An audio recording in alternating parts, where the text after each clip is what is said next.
Obrigada pelo convite, em primeiro lugar. É bom estar aqui. Não é bom ter voltado nessa circunstância, porque eu vim aqui falar sobre a reforma antes da aprovação.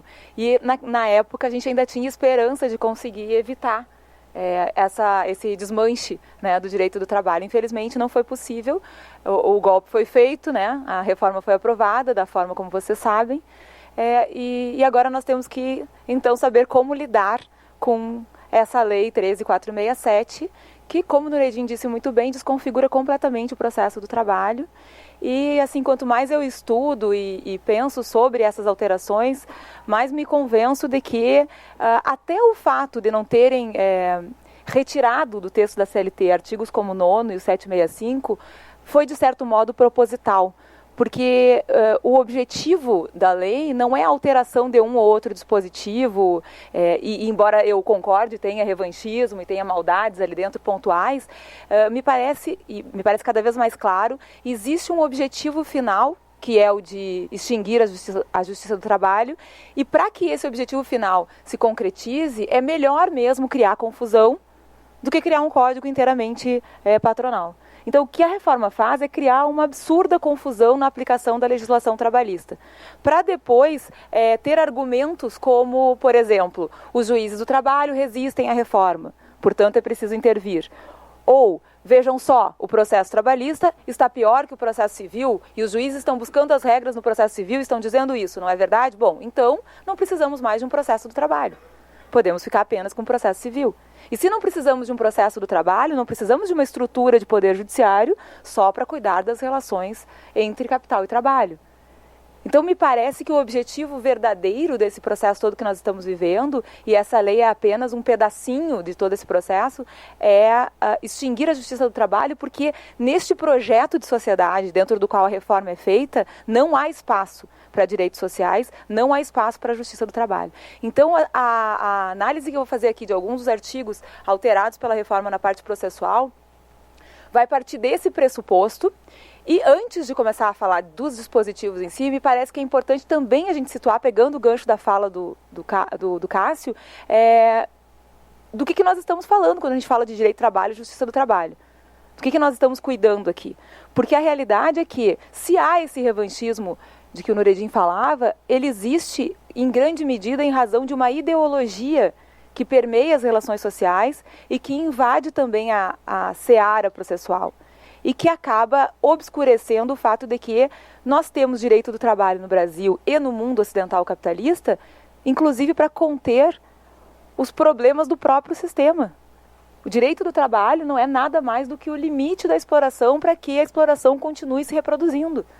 E historicamente sempre foi assim. Se isso é verdade, tentar eliminar a justiça do trabalho, o direito do trabalho, é, de certo modo, um tiro no pé para o próprio sistema. O que nos mostra que a crise que a gente está enfrentando é muito mais grave do que ela se apresenta para nós.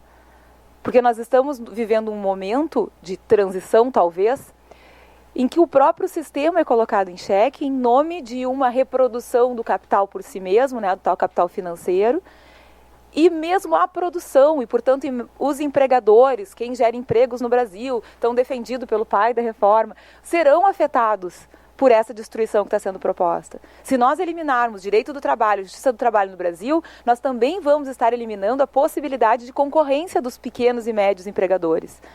Além de estarmos gerando violência e caos social. É disso que a gente tem que se dar conta quando a gente examina os artigos da reforma, porque senão a gente vai acabar, em alguma medida, comprando a ideia que já tem entre alguns dos avaliadores dessa reforma, de que se tratam de alterações pontuais. E aí eu pego o texto da lei e vejo que o que eu concordo eu aplico, o que eu não concordo eu não aplico, sem perceber que nós estamos diante de uma questão simbólica, de uma questão, de um projeto de destruição que é muito maior do que os artigos que estão ali colocados. E aí a gente precisa também, antes de começar a falar nos artigos especificamente, me parece, compreender que nós temos no processo do trabalho uma racionalidade que é diferente da do processo civil. E embora agora nós estejamos nessa sinuca de bico de ter que buscar no Código de Processo Civil algumas regras, porque elas se tornaram mais vantajosas do que as nossas, como no caso da gratuidade da justiça, nós não podemos perder de vista, sob pena de perdermos o processo do trabalho, que o processo do trabalho tem uma racionalidade completamente diferente. E basta pensarmos que o processo civil, até 2005, separava conhecimento e execução. Ou seja, as pessoas iam até o Poder Judiciário, que tem o monopólio da jurisdição nessa sociedade que a gente vive, ou seja, só ele resolve os nossos problemas, provavam a lesão a um direito e o processo terminava com uma declaração. Sim, tu és credor. E acabava o processo. E para cobrar o crédito, a pessoa tinha que entrar com um novo processo e então movimentar novamente a máquina judiciária para poder obter o seu crédito. Isso só mudou no processo comum em 2005, que é, assim, há uma hora atrás em termos históricos. E mudou porque a reforma de 2005 realmente buscava a efetividade, ao contrário do CPC de 2015. No processo do trabalho, desde que foram feitas as comissões de conciliação em 32 e depois foram incorporadas ao Poder Judiciário e a parte processual entrou na CLT em 43, o processo sempre foi um só. Começa com a petição inicial e só termina com a realização do direito, com a entrega do bem da vida. Por isso que não faz nenhum sentido alterar o 878 da CLT para dizer que a execução não é mais de ofício, ou mesmo sair defendendo que essa alteração significa que agora a parte tem que pedir para o juiz para executar. Isso não faz nenhum sentido no processo do trabalho, porque o processo do trabalho já nasce com essa ideia de dar acesso à justiça, e esse é o ponto central da minha fala, permitindo a realização de um direito que de outro modo não se realiza. Essa é outra coisa que a gente tem que ter em mente, especialmente na nossa realidade brasileira. O direito do trabalho não se realiza senão através do processo do trabalho. Essa é a regra geral. Lá no ambiente de trabalho, os direitos são respeitados apenas na medida da vontade do empregador, quando o empregador quiser, e não importa o valor do salário do empregado. Por isso que me parece também, e fazer um parênteses aqui, que nós precisamos urgentemente ultrapassar essa ideia de visualizar o princípio da proteção a partir da pessoa do trabalhador, com conceitos que se reproduziram ao longo da história, como hipossuficiente, e hoje alguns falam, em razão da reforma, de hipersuficiente, né? Esse empregado que pode abrir mão de tudo através de um acordo direto com seu empregador, porque recebe um valor maior ou porque tem ensino superior. Vejam, o princípio da proteção, que é aquilo que justifica, então, historicamente, que nós tenhamos direito do trabalho, que nós tenhamos processo do trabalho, ele não se constrói em função da figura do empregado. Não é porque o empregado é hipo qualquer coisa que nós temos proteção, como marca registrada do direito do processo do trabalho. Ele se constrói porque a relação é desigual. Nessa relação entre capital e trabalho, nessa sociedade que se fundamenta, se a gente olhar para o lado é isso, né? A sociedade se fundamenta nessa troca entre capital e trabalho. E essa troca é desigual. Não importa quem é que está trocando. Quando eu entro numa relação de trabalho, eu preciso entregar força de trabalho, que é parte do que eu sou. E em troca eu recebo remuneração. Então, nessa relação social, isso Marx já dizia lá em 1840, nessa relação social, e estou enfatizando isso porque os defensores da reforma, como aquele sujeito que infelizmente é juiz do trabalho aqui no Paraná, dizem assim, não, mas o trabalho tem que ser protegido, todo mundo trabalha, empregador também trabalha. Não é isso que o direito do trabalho protege. O direito do trabalho protege o trabalho prestado dentro de uma relação social específica. E protege esse trabalho realizado dentro desta relação social específica porque aqui o trabalho é prestado em favor de outra pessoa como condição de sobrevivência nesse sistema. Nós não temos escolha, nós precisamos trabalhar para sobreviver. E precisamos estar junto com o nosso trabalho, não conseguimos separar quem somos do trabalho que prestamos. Então, porque essa troca é objetivamente desigual, é que historicamente houve a necessidade, inclusive para manter o próprio sistema, de criar regras especificamente trabalhistas para proteger quem trabalha, sim, mas em razão da relação social onde essa pessoa está inserida. E, inclusive, como resposta a um paradoxo que a própria modernidade nos impõe. Porque, vejam só, toda a promessa que nós temos na modernidade é de que não somos mais dominantes e dominados, não é isso? Essa é a ideia central que justifica a ruptura que nós fizemos com modelos anteriores de organização social e a construção de um modelo de sociedade baseado na troca. Agora somos todos livres e iguais perante a lei. Beleza, se todos somos livres e iguais, inclusive para contratar, todos somos destinatários da norma jurídica. Todos temos que ser respeitados na nossa dignidade, todos temos que ter tempo de lazer, capacidade de consumo e daí por diante. Só que toda essa promessa da modernidade, que é retórica, nós sabemos, acaba batendo de frente com a realidade do número absolutamente maior de pessoas convivendo com uma realidade de miséria, de ter que trabalhar 15 horas por dia, de ter que trabalhar a partir dos 5 anos de idade, recebendo uma remuneração que não permite sequer a alimentação adequada. É isso que, ao longo da história, faz com que se construam normas trabalhistas, porque nós precisamos resolver esse paradoxo. Ou bem, nós temos uma sociedade que realmente é para todos, e esse cara que entra numa relação de trabalho é mesmo um destinatário da norma e tem que ter, portanto, esses direitos básicos de consumir, de ter lazer, de ter saúde, de poder se alimentar adequadamente. Ou a promessa da modernidade é uma falácia. 80%, 90% da população que tem que trabalhar para sobreviver não é destinatário da norma. Não tem dignidade humana preservada pelo ordenamento jurídico. Esse é um paradoxo e, portanto, não pode ser resolvido, só pode ser resolvido se nós superarmos o sistema. E como nós ainda não resolvemos superar o sistema, o que nós fazemos é criar um conjunto de regras que dá a esse sujeito que trabalha a sensação de que ele é destinatário da norma. Então eu limito o tempo de trabalho, digo, segue sendo explorado, mas tu vai ter tempo de lazer. Estabeleço um salário mínimo, digo, segue sendo explorado, mas pelo menos tu vai conseguir te alimentar, tu vai conseguir consumir. Isso é o direito do trabalho. E é dentro dessa lógica de proteção, que não tem a ver, portanto, com quem trabalha, e sim com a relação social que é assimétrica, que se criam também normas processuais que, de certo modo, não completamente, mas de certo modo, rompem com a racionalidade do processo comum, que, como eu disse aos senhores, é uma racionalidade que não está comprometida com a efetividade. Claro que já se alterou essa racionalidade em alguma medida. Então nós temos lá no processo civil normas que inclusive nos interessam muito, que buscam efetividade, como as tutelas de urgência ou a possibilidade de liberar dinheiro em execução provisória. Mas nós não podemos esquecer que a racionalidade do processo civil é uma racionalidade de deixar o patrimônio nas mãos em que ele está. Por isso que o processo de conhecimento era separado da execução até pouco tempo atrás. Porque a ideia é, quem se sente lesado, que vá até o judiciário e espere. E suporte completamente o ônus do tempo no processo.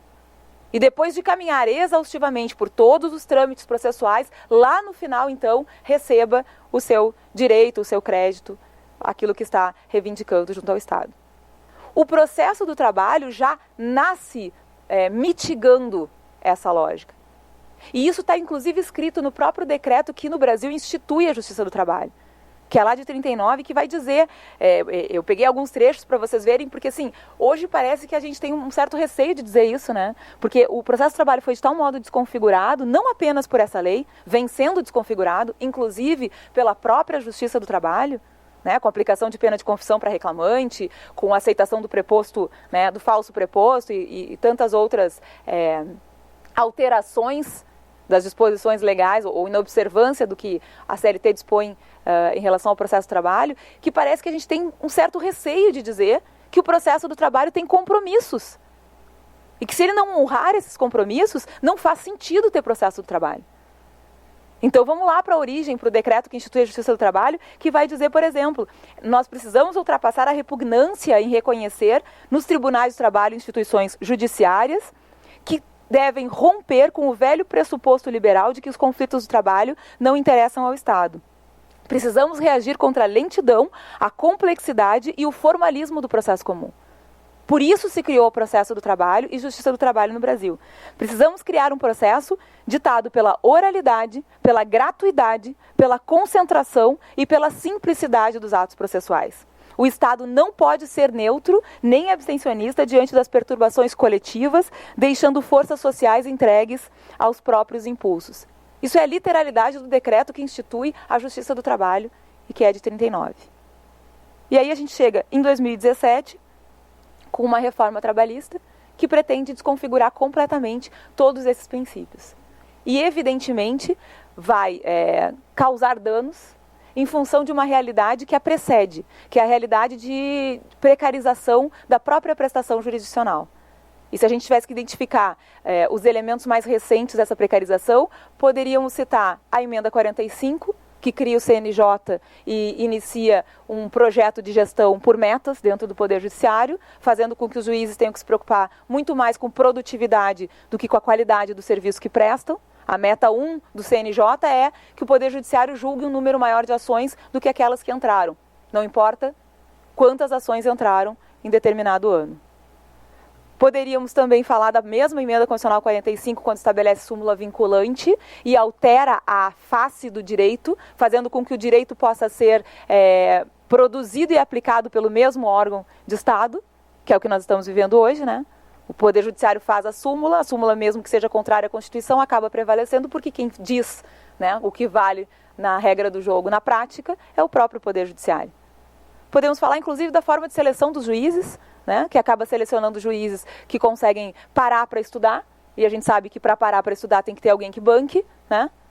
E aí decora súmulas e textos de lei, e os concursos são feitos com base nessa capacidade de decorar textos. E aí nós temos uma magistratura que não tem mais a mesma identidade com o ramo de poder judiciário que escolheu, como tinha há 20 anos atrás, há 30 anos atrás. E aí temos uma emenda, mais recentemente ainda, né, uma emenda constitucional 95, agora do final do ano passado, que congela os gastos por 20 anos e que concretamente está fazendo com que servidores que se aposentam não tenham seus postos, não são recolocadas pessoas nos seus postos. Então, nós já estamos vivendo um momento de precarização da própria prestação jurisdicional e precisamos compreender que a reforma vem nesse contexto e que são esses juízes e que é essa estrutura de poder judiciário que vai ter que lidar com essas alterações todas. Porque aí a gente percebe a dificuldade que a gente está enfrentando, né? E aí eu concordo em absoluto com o Cássio. Os sindicatos vão ter que atuar, o Ministério Público vai ter que atuar, os advogados trabalhistas terão que atuar, porque a situação é muito mais grave do que aquela que nós já enfrentamos e conseguimos superar, como a da década de 90, com as comissões de conciliação prévia e as outras alterações que foram concretamente eliminadas pela atuação da Justiça do Trabalho, Ministério Público, advogados, juízes. Só que agora nós temos um problema que me parece que é ainda maior. E dentro desse contexto, nós temos também o CPC de 2015, que faz uma guinada para trás. Em 2005 nós tivemos uma reforma importante no processo civil, que foi direcionada à efetividade. Em 2015 nós temos um Código de Processo Civil que vem completamente alinhado com esse projeto neoliberal no qual os direitos sociais não têm espaço. E eu não tenho dúvida do que eu estou dizendo para os senhores. A tentativa de controle da atividade judicial no CPC de 2015, a importância que se dá para as súmulas, inclusive com normas inconstitucionais como a do 332 e a do 927, dizendo que os juízes têm que observar, inclusive, súmulas dos tribunais regionais, e não apenas as vinculantes, como diz a nossa Constituição. A ódio à conciliação de qualquer jeito, inclusive extrajudicial. Tudo isso vem direcionado para um mesmo movimento de uniformização da jurisprudência, tal como preconizam aqueles documentos internacionais que os senhores já devem ter conhecimento, né? O tal documento 319, os pactos republicanos, toda a ideia econômica de que o Estado, de uma economia internacional e contemporânea, de que o Estado tem que ser um órgão a serviço do desenvolvimento da economia, está ali, inserida naquelas normas do CPC de 2015. E aí vem a Lei 13.467, estabelecendo várias regras, e esse foi o corte que eu fiz para falar com os senhores, quais são as regras na CLT, introduzidas na CLT por essa lei, que mitigam ou impedem concretamente o acesso à justiça. São várias. E começo pelo 477B, que é aquele que estabelece o plano de demissão voluntária. Porque vai estabelecer que é possível, através de norma coletiva, criar um plano de demissão voluntária, fixando uma cláusula de quitação dos direitos havidos na relação. E aqui a gente precisa realmente admitir que a culpa disso é, em grande medida, nossa, né? Nossa, de todos aqueles que trabalham com a Justiça do Trabalho. Porque foi a Justiça do Trabalho que inventou, infelizmente, essa regra de quitação de contrato, que, como os senhores sabem, hoje acaba aparecendo em quase todos os acordos trabalhistas. Eu entrei na magistratura em 2001, nunca homologuei um acordo com quitação de contrato em todos esses anos, mas conheço assim mais 2 ou 3 colegas ali do Sul que também não fazem isso. Todos os outros acabaram, mesmo aqueles que entendem a gravidade dessa quitação de contrato, ou não a gravidade, a ilegalidade, porque é uma regra absolutamente ilegal, não há como fundamentar juridicamente uma quitação de direitos ou uma quitação de contrato, porque quitação é um instituto jurídico que tem conceito, né? Está lá no 320 do Código Civil. Quitação é de pagamento. Se eu pago 1.000, eu recebo quitação de 1.000. Então não há como justificar juridicamente essa prática, mas é uma prática que a maioria absoluta dos juízes adota e que agora entrou na CLT. Então vejam, o que está dizendo o 477B é que se houver um plano de demissão voluntária, o empregado aderir e nele houver esta cláusula de quitação geral, o empregado não pode vir à Justiça do Trabalho num ambiente de monopólio de jurisdição, ou seja, ele não vai poder discutir os seus direitos. E é complicado que isso esteja na CLT, porque talvez se não houver uma resistência adequada, sobretudo da advocacia trabalhista, talvez essa regra pegue. Porque já há na Justiça do Trabalho um costume contra a legem de permitir essa tal quitação. E tão absurdo que a resposta que o Poder Judiciário dá quando, por exemplo, o empregado firma um acordo judicial com a tal cláusula de quitação de contrato e depois descobre que tem uma lesão em razão de uma doença profissional ou que tinha direito a um adicional de salário que não foi discutido no processo e entra com uma nova ação discutindo outra coisa que não estava naquele processo em que foi feito o acordo, qual é a resposta do Poder Judiciário para isso? O Poder Judiciário dá uma decisão de extinção do processo dizendo que há coisa julgada. Quando a gente sabe que coisa julgada é quando eu repito a mesma ação entre as mesmas partes com o mesmo objeto. Quer dizer, nós criamos ao longo das últimas décadas uma lógica de conceito de quitação e coisa julgada que está completamente apartada do ordenamento jurídico e que agora entra no texto da reforma e tem esse potencial de vedar completamente o acesso à justiça. Contrariando vários dispositivos, o 320 é um deles, né? O próprio 5º da Constituição, mas tem outros dispositivos do Código Civil que disciplinam a questão da quitação, que também são contrariados por essa norma. E mais, né? Como a reforma, e como eu disse no início para os senhores, foi feita para complicar, para gerar o caos, para gerar a demanda trabalhista mesmo, para justificar esse discurso de que a Justiça do Trabalho não funciona ou não é necessária, pelo sentido oposto de que a Justiça do Trabalho, na realidade, é a única que realmente é efetiva no Brasil, e basta ver o Justiça em Números do CNJ para verificar isso, o 477 continua com o parágrafo 2º. Revogaram vários parágrafos do 477, mas mantiveram o parágrafo 2º, que é o que diz que a quitação tem que descrever quais são as verbas e os valores e que vale só para aquelas verbas e valores. Então, nós temos como anular o PDV ou considerar inválido o PDV com base na própria CLT, sem precisar sequer invocar a Constituição, com base no parágrafo 2º do 477 que se mantém. O 507B, que já foi dito aqui, né, que é o tal termo de quitação anual, esse me parece que talvez não tenha... não pegue tanto, porque vai criar um problema para o empregador, né? Ele vai ter que ter um contador para fazer esse termo e ele não vai, com isso, ser exonerado do dever de comprovar o pagamento de todas as verbas durante o contrato. Nada diz isso na CLT, que esse termo libera o empregador, por exemplo, de manter recibos de salário, ou recibo de férias, ou aviso de férias. Então é só um documento a mais, e me parece aqui nós temos total tranquilidade também em enfrentá-lo juridicamente, porque não é possível que um documento que estimula uma lógica de salário compreensivo seja tratado como válido no âmbito da Justiça do Trabalho. Nós temos o 507A, né, o que também já foi referido, que permite que o trabalhador firme com seu empregador uma cláusula permitindo arbitragem, que a gente consegue também enfrentar com a própria Lei 9.307, que no primeiro artigo vai dizer que a arbitragem só serve para direitos disponíveis, porque senão nós vamos ter que enfrentar um problema teórico gravíssimo, que é dizer que quem recebe mais de R$11.000 tem direitos disponíveis no âmbito de um contrato, e aí a gente quebra toda a lógica do princípio da proteção e da própria razão de existência do direito do trabalho. Então aqui, essa cláusula é muito grave, porque se nós admitirmos essa cláusula de arbitragem, e é grave porque nós estamos num contexto em que há uma ode à conciliação, né?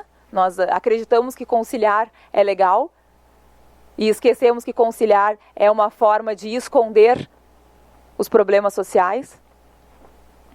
Tem uma colega da USP que fez um trabalho, ela tinha uma empresa no ABC Paulista que tinha um índice de acidentes e doenças profissionais muito maior do que a média das empresas do mesmo ramo. E aí ela foi estudar por que aquilo estava acontecendo. E a primeira coisa que ela pensou eu vou olhar as condenações, os processos, para ver como isso está sendo discutido nos processos. E, surpresa, não tem condenação. A empresa não é condenada. A condenação, o número de condenações é muito baixo em relação a acidentes e doenças. Porque a empresa concilia. Então vejam, qual é o recado social que o Poder Judiciário está passando aqui? Segue lesando. É melhor seguir lesando. Depois vai para a Justiça do Trabalho e faz acordo. Mas a gente acredita que conciliar é legal. Então, esse 507B, o potencial lesivo que ele tem é justamente inocular essa ideia de que nós poderíamos ter direitos disponíveis numa relação que historicamente é disciplinada pelo direito, exatamente em razão da indisponibilidade desses direitos. Como já foi dito aqui, concretamente, nenhum trabalhador consegue sentar com seu empregador e discutir de igual para igual regras do contrato. Muito menos quando está sendo despedido. Vai ter condições de igualdade para dizer se está sendo pago corretamente ou não. E não importa o salário que ele receba, pela questão objetiva de que ele depende daquele trabalho para sobreviver. Pois bem, seguindo, nós temos ainda o 855B, que é aquele que diz, também até já foi referido, né, que é o artigo que fala da homologação. Olhem a redação, né, que terrível. Aliás, é vergonhoso que um juiz do trabalho se intitule pai da reforma, de uma reforma tão mal redigida tecnicamente, né, porque o mínimo ele teria que ter feito a faculdade de Direito, teria que conhecer pelo menos redação jurídica. Mas não sei se vocês perceberam, mas assim, e até tem a referência a esse artigo, o 793 fala que a testemunha pode ser punida como litigante de má-fé. Quer dizer, a testemunha vira litigante. Essa é uma das tantas atecnias dessa reforma. O 855B começa assim, ó, o processo de homologação do acordo. Então é um processo de homologação. Aí já tem gente dizendo que é jurisdição voluntária. Ontem mesmo, num debate lá no tribunal, essa foi a defesa que foi feita. Nós estamos aqui diante da introdução de uma hipótese de jurisdição voluntária no processo do trabalho. Porque o juiz tem que só homologar ou não homologar. Será? Então eu pergunto aos senhores, se é uma jurisdição voluntária, por que eles não podem ter o mesmo advogado? Que é o que o dispositivo vai dizer. Eles não podem ser assistidos por advogado comum. Mas jurisdição voluntária, não há conflito. Se não há conflito, não precisa nem de advogado, exatamente. E aí a gente vê que, na verdade, como é mal redigida, a reforma deixa espaço para que a gente interprete esse processo de homologação como nada além de uma reclamatória trabalhista em que o juiz vai analisar, como disse o Cássio, o conteúdo do acordo. Tanto assim que o 855D diz expressamente, no prazo de 15 dias a contar da distribuição, o juiz analisará o acordo. Então não é para homologar simplesmente, ele vai analisar. E pode ouvir as partes, e deve, também concordo com o Cássio, deve ouvir as partes, e aí vai proferir uma sentença. Mas olhem agora a maldade do 855E. Vai dizer o seguinte, a petição de homologação do acordo suspende o prazo prescricional da ação quanto aos direitos nele especificados. Então foi introduzida na CLT a primeira hipótese de suspensão do prazo de prescrição. Até aí, beleza. O problema é o parágrafo único. Diz assim, o prazo prescricional volta a fluir no dia seguinte ao do trânsito em julgado da decisão que negar a homologação do acordo. Tá, e a decisão que homologar o acordo? Não tem mais direito de ação, então? Eu não posso discutir nada além daquilo que foi acordado? Esse é o problema desse parágrafo único. Qual é a ideia que está por trás dele aqui? Que também a homologação desse acordo extrajudicial seria uma forma de vedação de acesso à justiça. Porque eles já estão imaginando que nesse acordo extrajudicial vai ter a tal cláusula, e a gente sabe que vai ter mesmo, de quitação geral do contrato. Então aqui também a gente tem que ter muito cuidado, e me parece que não é jurisdição voluntária, e que o juiz vai ter que ter... sim, vai ter que fazer essa análise do mérito do que está sendo transacionado e que aqui, mais do que em outras situações, nós vamos ter que abandonar essa cláusula de quitação geral do contrato. E isso é função dos advogados, gente. Se os juízes não conseguem enxergar que há aqui uma ilegalidade, os advogados precisam fazer a parte deles e não podem permitir que haja acordo homologado com quitação de contrato dos seus clientes. Porque, vejam, o problema não é daquele caso concreto. Naquele caso concreto, o trabalhador pode estar satisfeito, ele pode mesmo não ter mais nada para reclamar. Mas nós estamos criando uma cultura aqui. Uma cultura de vedação de acesso à justiça, e isso é grave. Nós já criamos, na verdade. Nós precisamos agora destruir essa cultura de vedação de acesso à justiça. Outra alteração que é grave, porque também mitiga ou veda concretamente o acesso à justiça, é a do artigo 11, em relação à prescrição. Porque o artigo 11 vai dizer assim, no parágrafo 4º, é a súmula 294, né? Tratando-se de ação que envolva pedido de prestações sucessivas decorrentes da alteração ou descumprimento do pactuado, a prescrição é total, exceto quanto ao direito à parcela, quando o direito à parcela esteja também assegurado por preceito de lei. Essa súmula 294, que foi trazida para dentro da CLT, já não é aplicada nem pelo TST. O TST já tem súmulas posteriores em que abandona essa tese, que é uma tese que a doutrina também já não advoga há muito tempo, por ser completamente ultrapassada, que é aquela tese de prescrição do fundo do direito. Quando eu tenho a alteração, ali começaria a contar o prazo de prescrição, 5 anos eu já não posso discutir mais nada. Essa tese foi abandonada pela doutrina quando o Código de 2002 entrou em vigor. Porque o Código de 2002 traz o conceito de prescrição do Pontes de Miranda, que não deixa dúvida. Com a lesão, nasce a pretensão que se extingue com a prescrição. Esse é o conceito do 189. Com a lesão.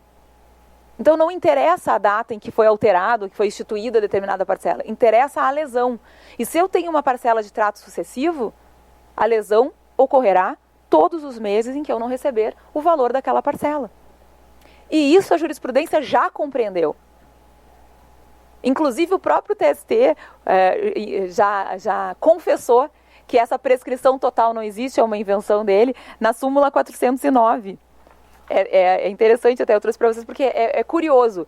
É só o TST que fala em prescrição parcial e prescrição total, porque tinha essa ideia de prescrição do fundo de direito.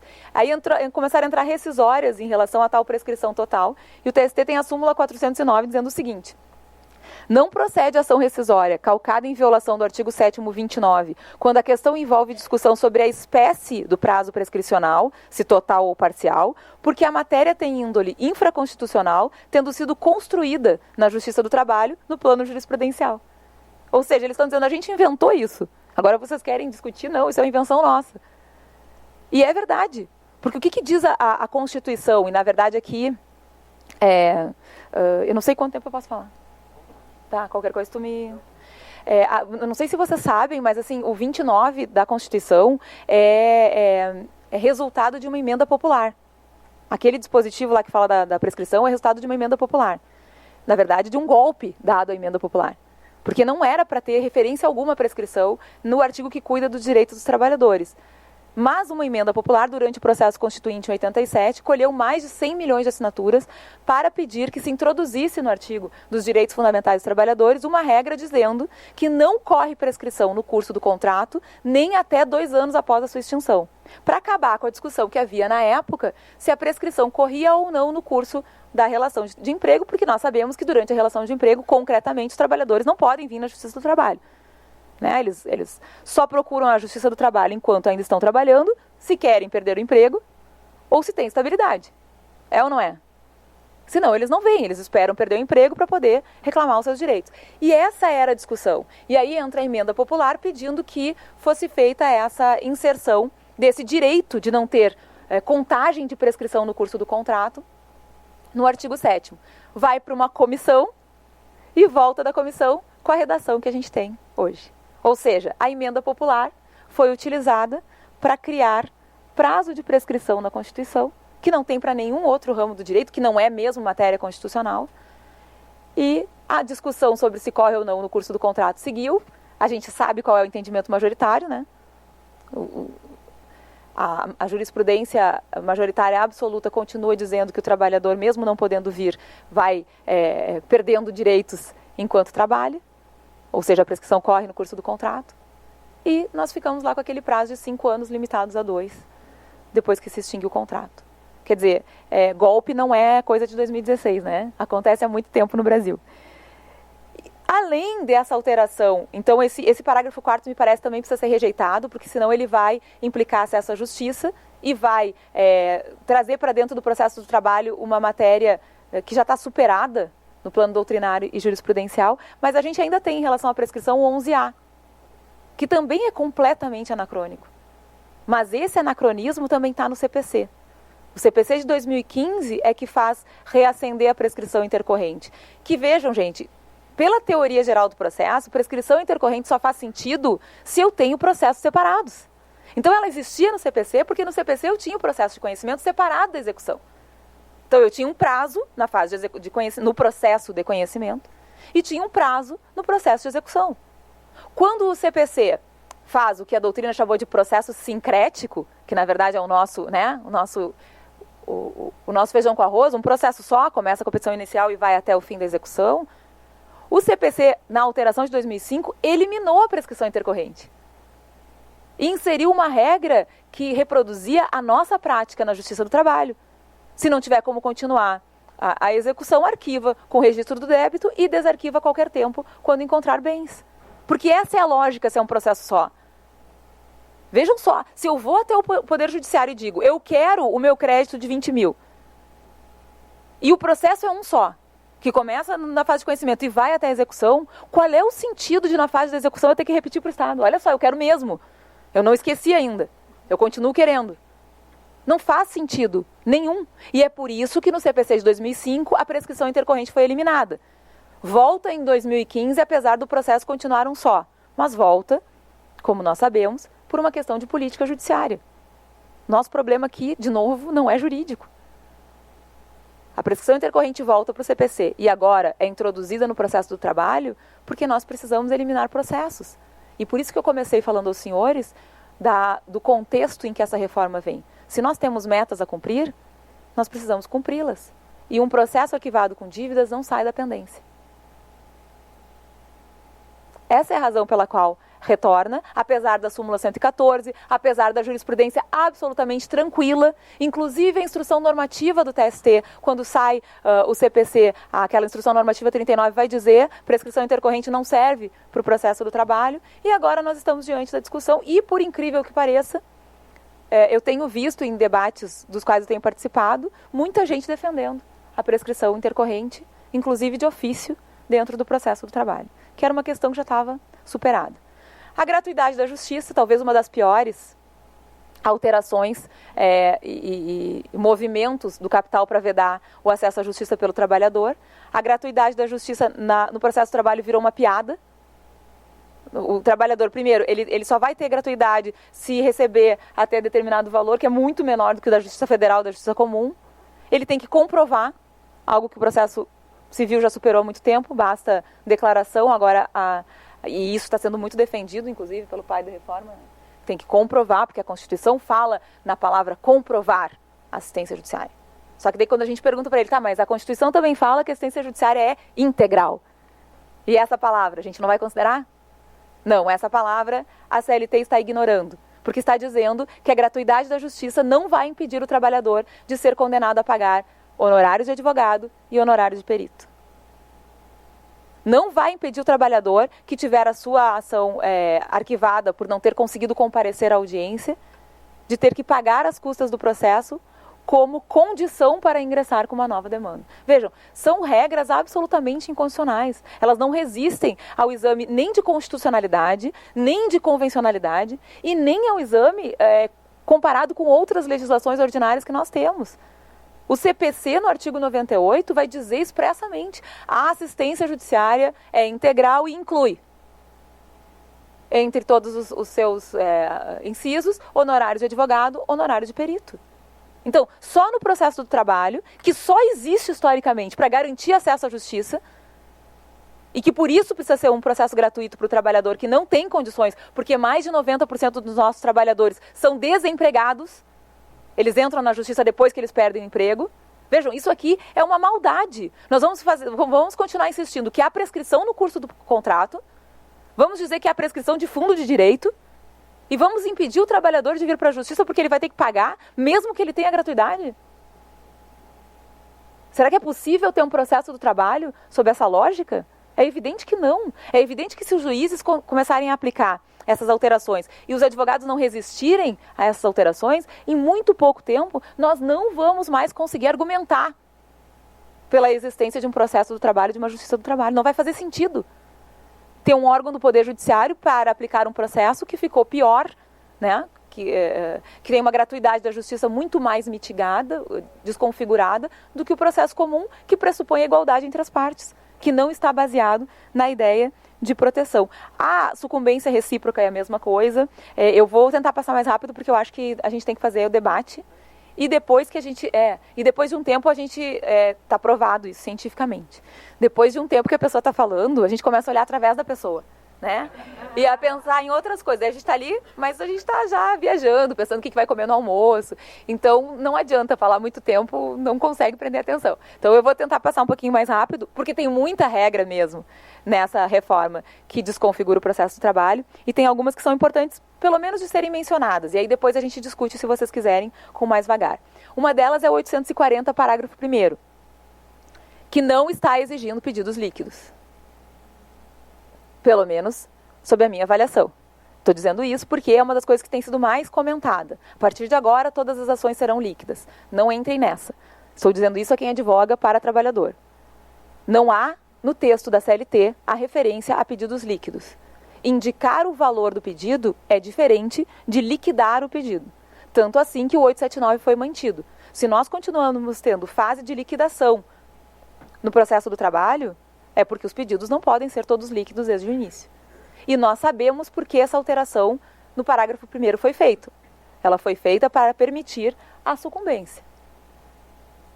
Porque no próprio texto do 790, quando fala da sucumbência, do 791A, vai dizer que o juiz tem que liquidar para saber o valor da sucumbência. E, evidentemente, os juízes não vão liquidar os pedidos que não forem reconhecidos como devidos, né? Não fazer uma liquidação separada do que não foi deferido para saber quanto é a sucumbência. Por isso, a exigência do parágrafo 1º. Mas vejam, ele diz literalmente, o pedido deverá ser certo, determinado e com indicação do seu valor. Indicação do valor não é liquidação. Porque se os trabalhadores e os seus representantes entrarem nessa ideia de que tem que liquidar todos os pedidos, vão atrair para si um ônus que é insuportável, pelo custo e pelo fato simples de que o trabalhador não tem acesso aos documentos do contrato. Ele vai liquidar com base no quê? Mas essa é uma disputa que vai ser feita, porque, como eu disse aos senhores, tem muita gente defendendo que a exigência agora é de pedidos líquidos. E talvez vocês enfrentem a realidade de ter uma inicial indeferida em função de não ter a liquidação dos pedidos. Me parece que aqui nós precisamos adotar o que, eu não sei como é aqui no Paraná, mas no Rio Grande do Sul, já é mais ou menos uma prática no próprio sumaríssimo. Sumaríssimo, no início, havia uma preocupação em liquidar, agora há uma indicação de valor. Tudo redondinho, né? Pois é. Me parece que esse tem que ser o caminho. Nós precisamos construir uma racionalidade aqui de que tanto, porque também a regra do sumaríssimo não fala em liquidação, fala em determinação do valor. Tanto no sumaríssimo quanto no ordinário, nós podemos indicar o valor. Mas a liquidação é um problema do processo. Porque senão nós vamos onerar a parte autora de forma desproporcional. E mais, né? Vamos vinculá-la a um valor que talvez não seja o verdadeiro, porque ela não tem acesso aos documentos, e que depois vai ter efeitos para a sucumbência. E só uma coisa que eu não fiz referência antes, a questão da sucumbência recíproca e da cobrança de honorários de perito e honorários de advogado, mesmo tendo gratuidade da justiça. Gente, o crédito trabalhista é alimentar, né? O próprio parágrafo 1º do artigo 100 da Constituição diz isso. Se é crédito alimentar, ele não pode ser utilizado para pagar despesas do processo. Isso é outra coisa que me parece que nós precisamos resgatar e construir com mais firmeza, né? Todo mundo diz, todos os manuais dizem, o crédito trabalhista é alimentar, indisponível, né? Só que tinha que ter o vírgula, só que não. Porque todo mundo aceita quitação de contrato, todo mundo aceita, né, acordo por muito menos do que está certo no processo, acordo na fase de execução com deságio. Então, não é tão indisponível assim. Nós precisamos reforçar esse argumento. O direito trabalhista tem regra expressa na Constituição, no 1707 do Código Civil, no 9º da CLT, é crédito alimentar, é indisponível e assim deve ser avaliado. Então eu não posso ser obrigada a retirar das minhas horas extras para pagar perito ou pagar honorários de advogado. A punição da testemunha já tinha falado para vocês, né? E aqui a única observação que eu faço é assim, nós temos que atentar para o fato de que o processo do trabalho reconhece que a testemunha que vai a uma ação trabalhista, a uma audiência trabalhista, não é isenta. Por isso que a regra da CLT é diferente da regra do CPC. Podem reparar, não existe contradita no processo do trabalho. Nós é que trouxemos essa regra do processo civil para dentro do processo do trabalho, me parece até de forma incorreta, porque o processo do trabalho deve ser mais simples. E quando a CLT trata da testemunha no processo do trabalho, ela não fala de impedimento.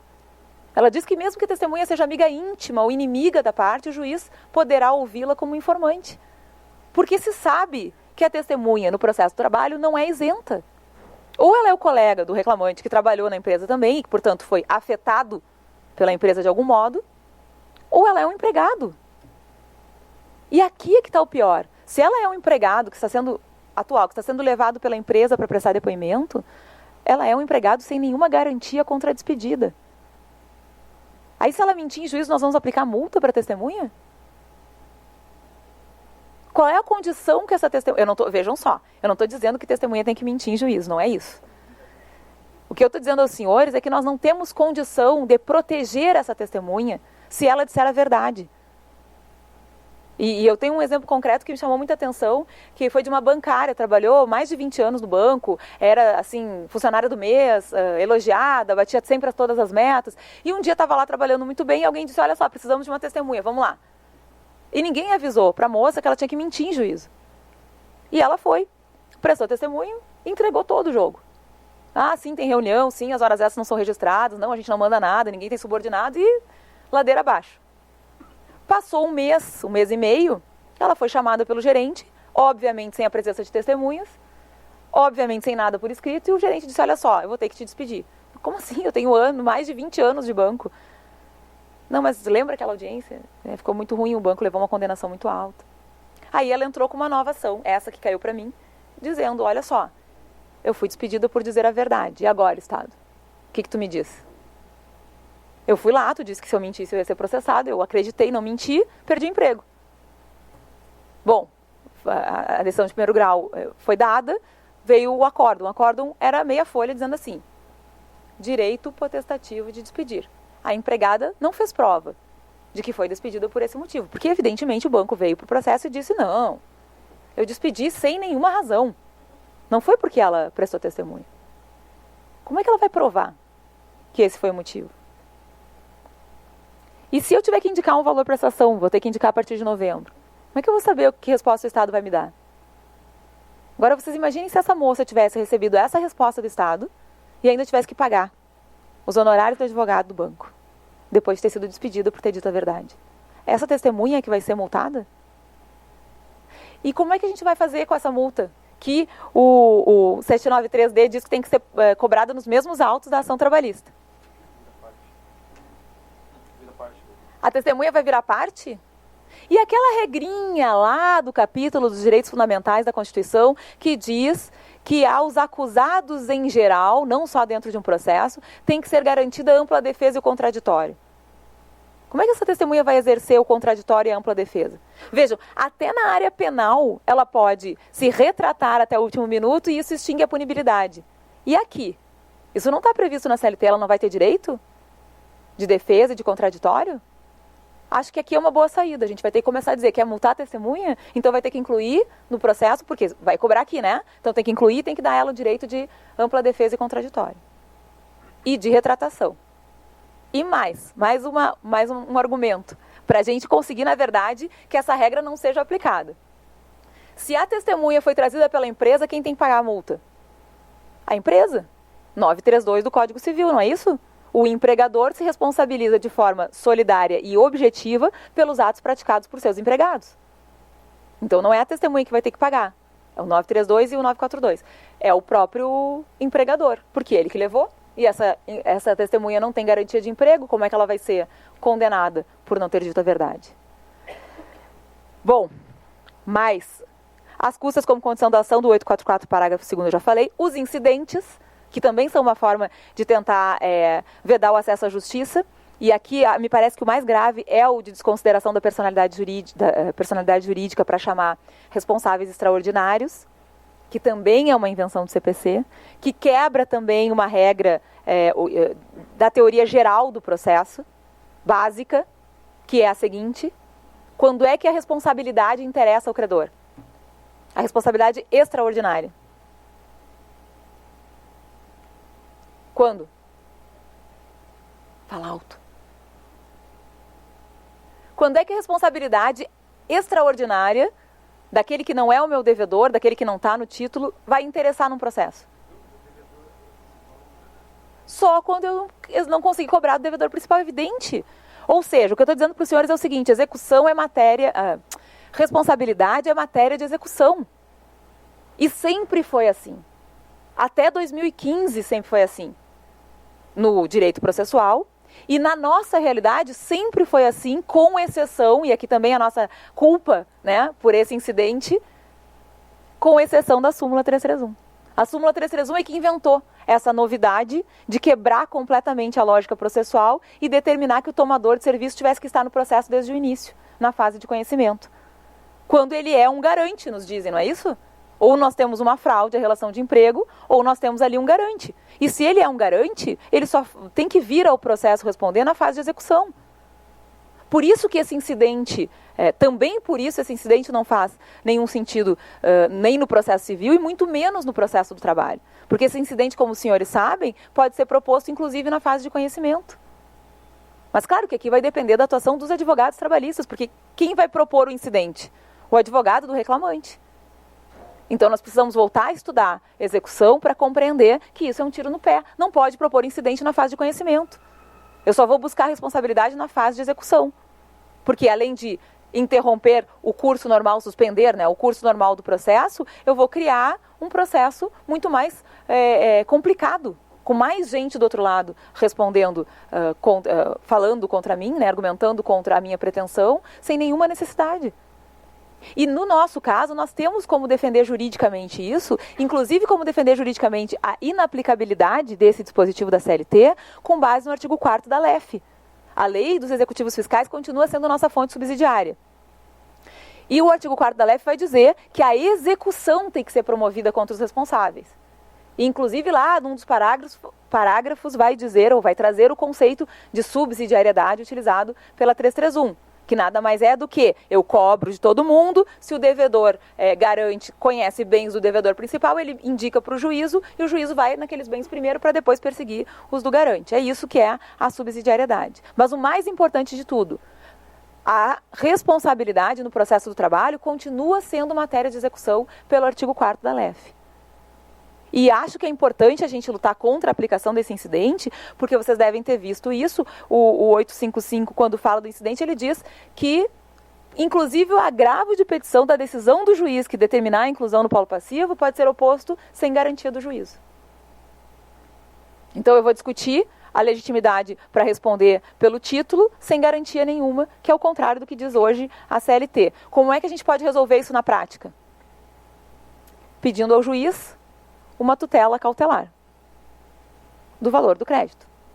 Né? Tudo bem, ele não precisa garantir o juízo, não precisa de depósito obrigatório por lei, mas pode fazer um pedido de tutela cautelar para garantir a execução, porque a gente sabe o que vai acontecer se ele puder discutir até o 2º grau de jurisdição sem nenhuma garantia. Né? O que vai acontecer é que quando a gente conseguir incluir no polo passivo, não tem mais bens para penhorar, nem dinheiro em conta, nem nada.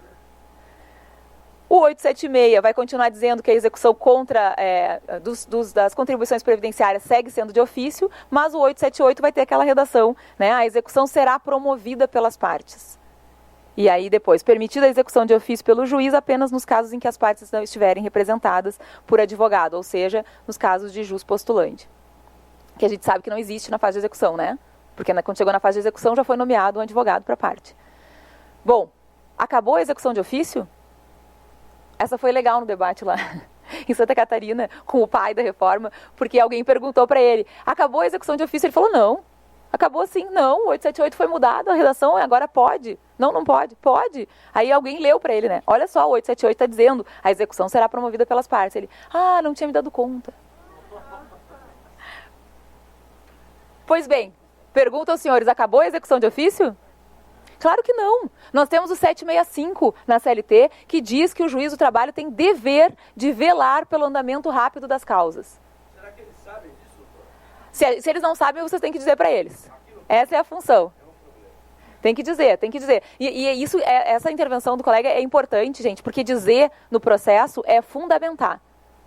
Nós precisamos, e isso é o mais, digamos assim, o compromisso maior, me parece, da advocacia trabalhista agora. Estudar para fundamentar muito bem cada uma das pretensões feitas no processo, para fazer os juízes pensarem. Porque eu vou dizer para vocês, o meu lugar de fala é desconfortável, né? Porque eu sou juíza do trabalho. Mas eu digo com toda sinceridade para vocês, vocês não podem apostar que a magistratura vai segurar a onda sozinha. Os juízes estão estudando, eles estão preocupados, tem muita gente assim, com um firme propósito de combater, por reconhecer que é um desmanche que está sendo promovido nessa reforma, mas não pensem que se não houver uma atuação muito firme e muito bem fundamentada da advocacia trabalhista, nós vamos segurar sozinhos essa onda, porque não vamos. Não, a gente não pode esquecer que o Poder Judiciário é um poder de conservação. Ele é conservador, não adianta, mesmo a Justiça do Trabalho. Pois então. E outra coisa que me parece que é importante, nós temos que superar aqui uma ideia que está surgindo de que essa regra do 878 está querendo dizer que a execução tem que ser iniciada pela parte, que é o entendimento lá do CPC, né? A parte tem que fazer uma petição pedindo a execução. Não, gente, não. Não vamos defender essa ideia. Até porque o texto não diz isso. Diz será promovida. Beleza, a execução tem que ser promovida pelas partes e pelo juiz por causa do 765, é isso. O juiz tem que começar de ofício, tem que tocar e a parte tem que promover também. Me parece que essa é a única compreensão que atende à ideia de inquisitoriedade, que também é marca do processo do trabalho. Tá, e a última que eu vou referir é a do 899, parágrafo 9º, 10º e 11º, que é aquela que mitiga ou mesmo dispensa o depósito recursal para determinadas empresas, que retira um dos nossos principais argumentos, né, no processo do trabalho, um diferencial importantíssimo no processo do trabalho, que é o fato de que a empresa tem que fazer o recolhimento do valor da condenação até aquele limite estabelecido para poder recorrer. E isso não é despesa do processo. Né? Isso é garantia da futura execução. Então não pode ser mitigado. Isso também me parece que é uma alteração muito grave que é feita na CLT. Bom, para encerrar, para a gente poder ter debate, eu espero que consiga ter, né? Que eu não tenha tirado essa possibilidade. Porque eu falei quase 1 hora. Então eu peço desculpas por ter me sentido tanto, mas quero dizer a vocês o seguinte, me parece que além de resistir a essas mudanças que foram feitas na CLT, o momento é de avançar também. E quando eu digo isso, as pessoas às vezes pensam, poxa, tá surtando, né? Porque resistir já vai ser muito difícil. Mas é isso mesmo, né? Se nós estamos num momento de crise, vamos aproveitar a crise para refazer alguns entendimentos, para revisar alguns entendimentos, para trazer, por exemplo, definitivamente para o processo de trabalho o 520 e o 521 do CPC, que autorizam liberação de dinheiro em execução provisória, para fazer com que os juízes olhem para a tutela de urgência com mais carinho e não a utilizem apenas para liberar fundo de garantia e seguro-desemprego. Ou seja, nós podemos, além de enfrentar a reforma, avançar na compreensão do direito do trabalho e da sua aplicação. Obrigada e, de novo, desculpa por ter passado tanto do tempo.